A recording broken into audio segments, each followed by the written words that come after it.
Imaginez une centrale électrique de la taille d'un petit immeuble capable de produire suffisamment d'électricité pour alimenter des pays entiers pendant des milliers d'années en utilisant uniquement de l'eau de mer.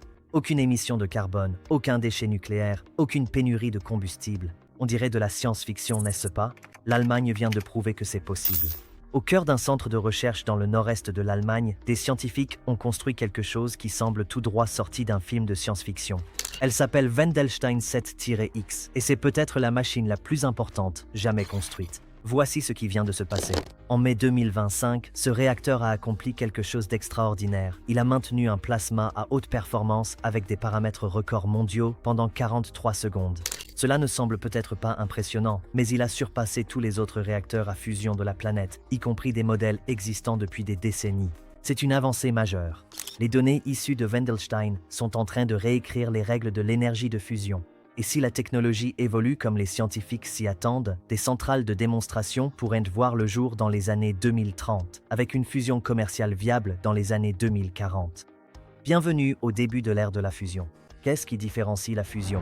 Commençons par expliquer ce qu'est réellement la fusion, car la plupart des gens la confondent avec l'énergie nucléaire que nous utilisons déjà. Les centrales nucléaires traditionnelles utilisent la fission. Elles séparent les atomes d'uranium, ce qui libère de l'énergie, mais crée aussi des déchets radioactifs qui restent dangereux pendant des milliers d'années. C'est une source puissante, mais elle s'accompagne d'une facture de nettoyage énorme et de risques dont personne ne veut parler. La fusion fait l'inverse. Au lieu de séparer les atomes, elle les fait fusionner. Plus précisément, elle fusionne des atomes d'hydrogène, l'élément le plus abondant de l'univers, pour former de l'hélium. C'est exactement le même processus qui alimente le Soleil. Réfléchissez-y une seconde.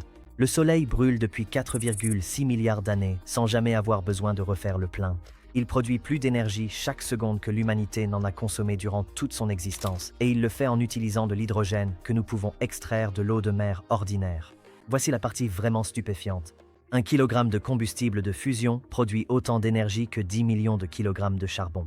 Laissez ça vous imprégner. Vous pourriez alimenter une ville pendant 1 an avec du combustible qui tient dans votre sac à dos, le défi que personne n'a pu résoudre. Alors, si la fusion est si incroyable, pourquoi ne l'utilisons-nous pas déjà?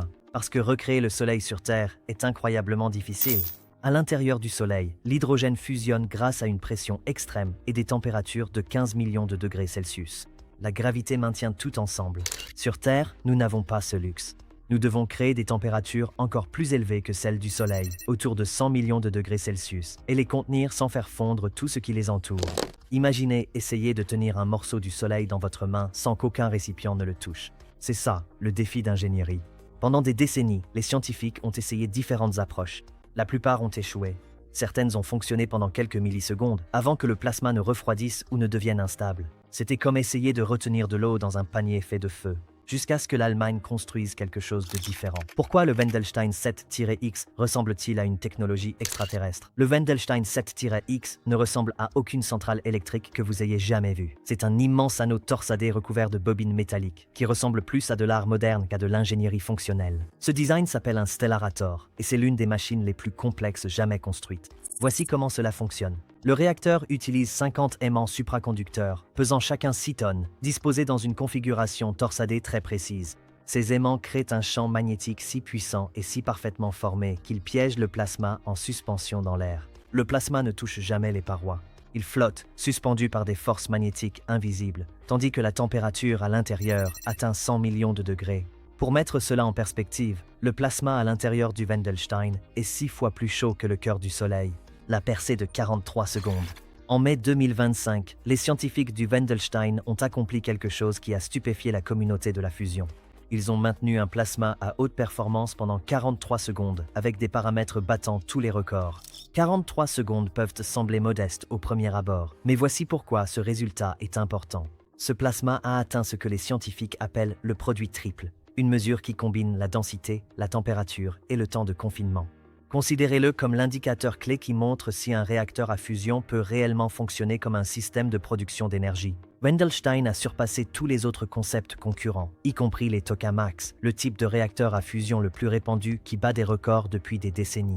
Pour les plasmas de longue durée et à haute performance, l'Allemagne vient de prendre la tête, mais ce n'est pas tout. Lors des phases de test, Wendelstein a atteint des durées totales de session plasma de 6 à 8 minutes grâce à un chauffage pulsé, avec un échange d'énergie atteignant 1,8 gigajoules. Pour mettre cela en perspective, c'est assez d'énergie pour alimenter plusieurs foyers pendant une journée, non pas en brûlant quoi que ce soit, mais grâce à des réactions de fusion contrôlées. Le miracle de l'ingénierie allemande. La construction du Wendelstein 7X a pris 19 ans et coûté plus d'1 milliard d'euros. Chaque aimant devait être fabriqué avec des tolérances mesurées en millimètres. Si même une seule bobine était mal positionnée, tout le champ magnétique s'effondrerait. Pensez à ce niveau de précision. Ces aimants ne sont pas de simples pièces géométriques. Ils sont tordus et courbés en 3 dimensions, chacun étant façonné par des superordinateurs pour former une cage magnétique idéale. Ici, les lignes droites et la symétrie simple ne s'appliquent pas. Chaque bobine représente de la physique purement optimisée. Un ingénieur l'a décrit comme la construction d'une voiture de Formule 1 où chaque boulon doit être placé avec une précision chirurgicale, sauf que la voiture fait la taille d'un bâtiment et fonctionne à des températures plus chaudes qu'une étoile. Ils y sont parvenus. La voie vers la fusion commerciale. C'est ici que les choses deviennent vraiment passionnantes et où il faut rester réaliste quant au délai.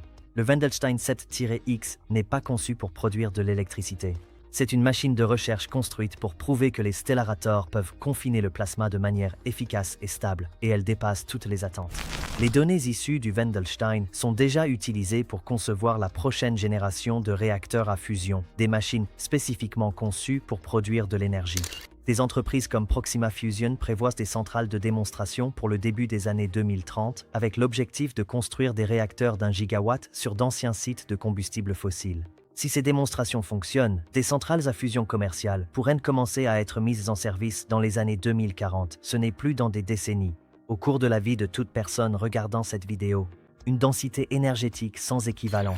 Parlons chiffres un instant car ils sont vertigineux. Le combustible de fusion est des millions de fois plus dense en énergie que les combustibles fossiles.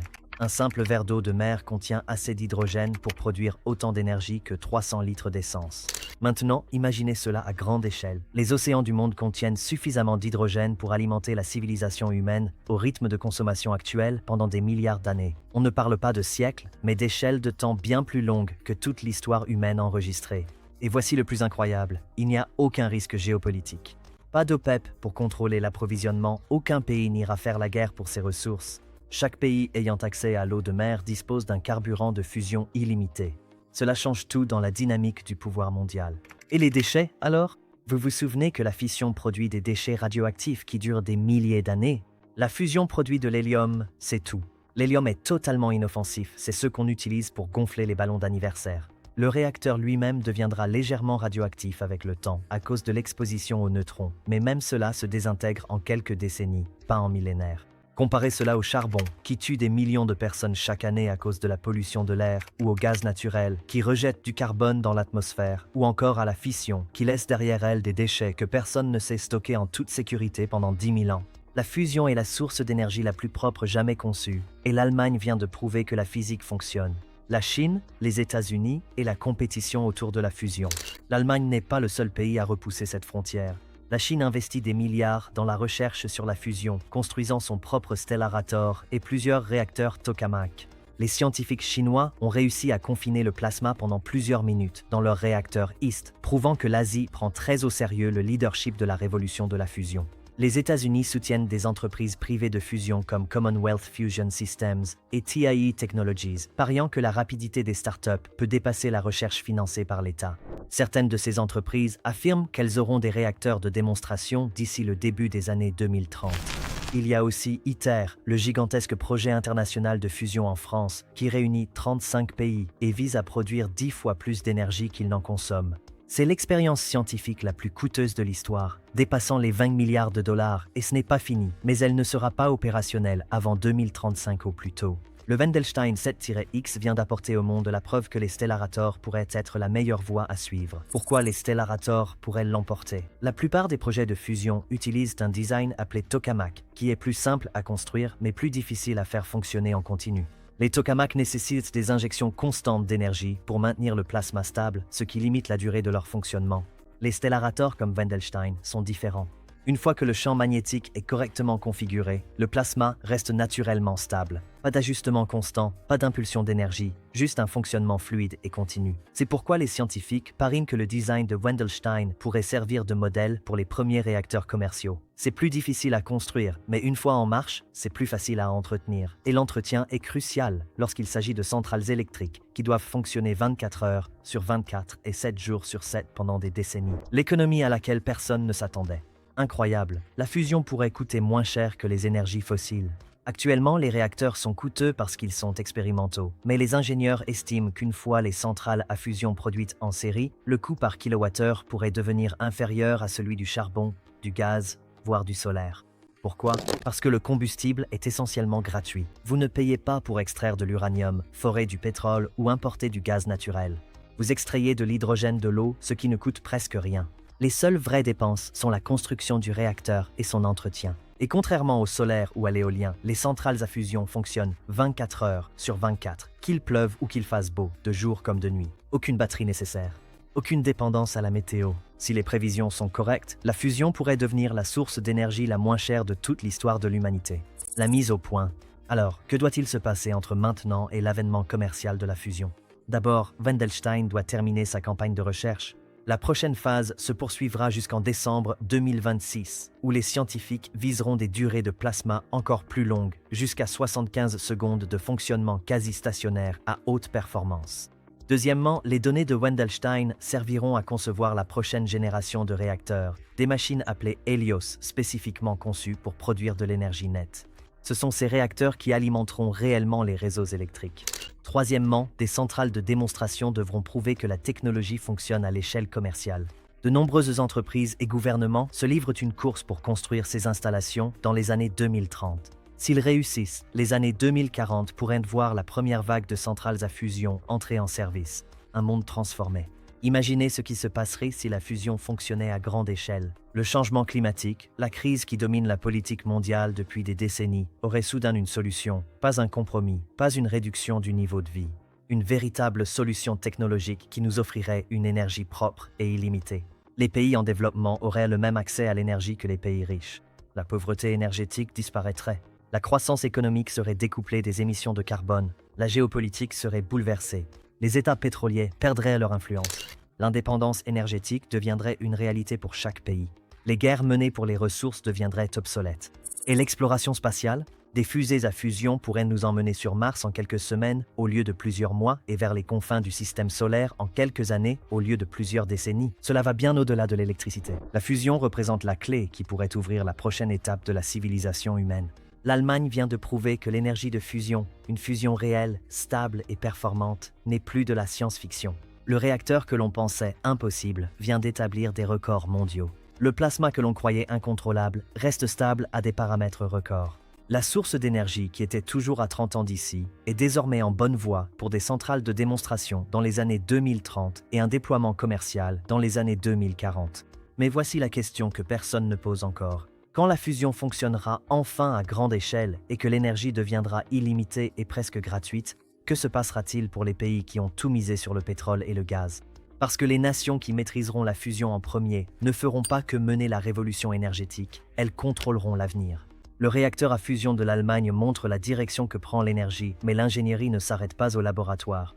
La Pologne vient de lancer un train à grande vitesse traversant directement les montagnes, reliant Varsovie à Zakopane plus rapidement que jamais. Cliquez ici pour découvrir comment l'ingénierie de pointe est en train de transformer l'Europe sur le terrain.